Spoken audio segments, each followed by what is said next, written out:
Ada yang mengkhatamkan Al-Quran 4 kali sehari. 4 kali sehari.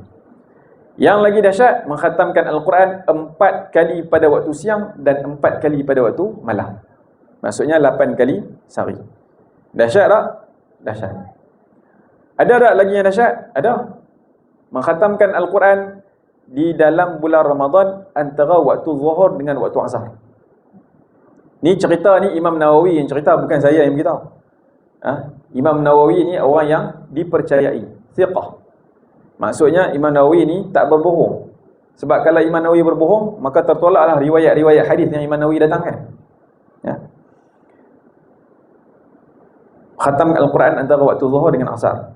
Lebih kurang dalam 2 jam, tuan-tuan. Habis kita sembahyang zuhur pukul 1.45 katakan. Masuk asar pukul 4.30. Lebih kurang ada 2 jam 45 minit untuk kita habiskan 30 juzuk Al-Quran. Dahsyat dah tu. Ada lagi yang dahsyat, mengkhatamkan Al-Quran antara waktu maghrib dengan waktu isyak. Ada tak? Hak tu dah habis dahsyat dah tu. Ada lagi hak dahsyat, mengkhatamkan Al-Quran 2 kali antara maghrib dengan isyak. Siapa yang cerita? Imam Nawawi. Tuan-tuan tak percaya, tuan-tuan boleh cari kitab At-Tibyan fi Adabi Hamalatil Quran, tuan-tuan baca. Lagi ada pula kata bukan semua hak ada dalam kitab kita boleh percaya. Tak, hak yang cerita tu siapa dia? Imam Nawawi. Imam Nawawi ni ulama yang digelar sebagai muharrirul madhab, mujtahid madhab. Orang macam ni takkan kita nak kata dia bohong, kan? Bahkan banyak hukum-hukum fiqh kita pakai hari ni main daripada Imam Nawawi. Baik. Tuan-tuan dan puan sekalian, disebutkan juga Sayyidina Uthman ibn Affan apabila mendirikan qiyamul lail pada waktu malam, beliau solat 2 rakaat. Dan solat 2 rakaat beliau, pada rakaat pertama akan dimulai dengan surah Al-Fatihah. Standard lah. Sembahyang kena baca surah Fatihah lah mula-mula, kan? Dan akan menghabiskan bacaan ataupun menghabiskan qiyam beliau pada rakaat yang pertama dengan surah An-Nas. Maksudnya bukan ghairil maghdubi alaihim waladdallin, qul a'udzu birabbin nas, bukan. Habis waladdallin, mula-mula baca alif lam mim. Dzalikal kitabu la raiba fihi hudan lil muttaqin alladzina yu'minuna bil ghaibi wa yuqimunas salata wa mimma razaqnahum yunfiqun. Sampailah la yukallifullahu nafsan illa wus'aha. Habis surah Al-Baqarah. Habis surah Al-Baqarah sambung mula alif lam mim. Allahu la ilaha illa huwal hayyul qayyum, surah Ali Imran. Habis sampai ya ayyuhalladzina amanu sabiru wasabiru warabitu wattaqullaha la'allakum tuflihun. Habis surah Ali Imran. Masuk surah An-Nisa. Habis surah An-Nisa masuk surah Al-Maidah. Habis surah Al-Maidah masuk surah Al-An'am. Sampailah surah An-Nas, barulah Sayyidina Uthman rukuk. 1 rakaat. Rakaat kedua ulang benda yang sama. 2 kali khatam dalam 2 rakaat. Baik, tuan. Ini cerita salafun as-salih, orang-orang salih kita yang terdahulu, yang mana Allah Subhanahu wa taala, Allah Taala bagi masa dekat mereka ni lebih ke? 24 jam sama macam kita juga, kan? 24 jam sama, 12 bulan pun sama. Tetapi yang membezakan 24 jam kita dengan mereka ialah barakah, keberkatan masa. Bila Allah Ta'ala kurniakan keberkatan masa kepada seseorang, maka dia mampu untuk berbuat lebih daripada apa yang orang lain buat. Tuan-tuan cuba tengok. Kadang-kadang kita rasa macam masa kita tu panjang, kan? Boleh buat banyak benda. Mungkin itu tanda masa kita tu berkat. Yang dimaksudkan dengan barakah ni apa dia? Ziyadatul khair, bertambah-tambah kebaikan. Itu perkara pertama yang menyebabkan mereka boleh untuk membaca Al-Quran dalam waktu yang singkat. Perkara yang kedua yang tak boleh kita nafikan adalah himmah ataupun kesungguhan. Cara orang lain, cara orang terdahulu beribadah lain dengan orang hari ini beribadat. Tuan-tuan, cuba kenang balik zaman kecil-kecil dulu, kan? Tuan-tuan dan puan hidup lagi lama daripada saya, kan? Tapi saya sempat jugalah merasa kecil-kecil dulu kita nak cari masjid dengan surah hak buat 8 rakaat cukup payah. Betul tak? Kan? Sangat susah nak cari masjid dengan surah hak buat 8 rakaat. Kalau budak-budak mai ke masjid, mai ke surau ni, tak berani balik selagi tak habis 20 rakaat. Kalau dia balik, confirm kena libas belakang. Sebab apa hang buat tak habis? Tu soalan pertama. Sebab apa hang sembahyang tak habis tadi? Itu cerita orang dulu.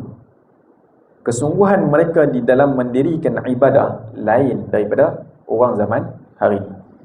Bermaksud, himmah mereka yang tinggi yang Allah Ta'ala kurniakan kepada mereka, mujahadah mereka itu menyebabkan mereka boleh melaksanakan lebih daripada apa yang dilakukan oleh orang hari ini.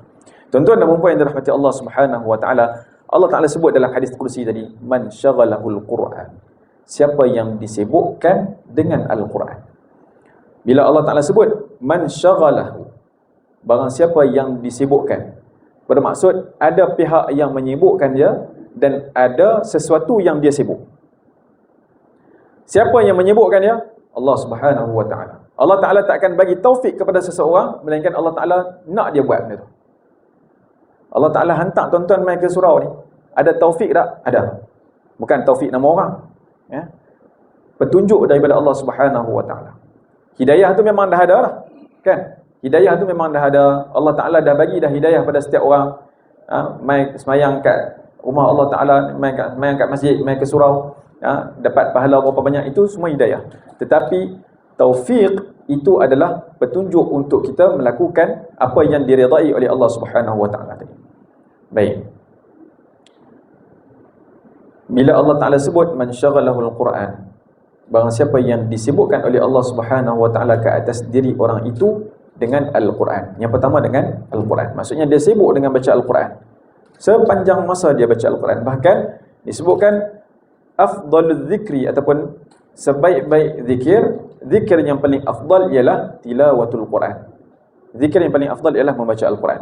Yang ni kita tak mau bahas panjang kan, sebab dia ada istisna, dia ada pengecualian juga dalam hal-hal yang tertentu. Kalau nak sambung panjang, insya-Allah nanti cuba bagi tahu ke AJK Surah, AJK Musalla. Kita buat kelas khas nanti. Tapi bukan dalam masa terdekat. Man syaghalahul Quran, siapa yang disibukkan dengan Al-Quran, wa zikri, dan juga berzikir. Dua benda yang Allah Ta'ala sebut.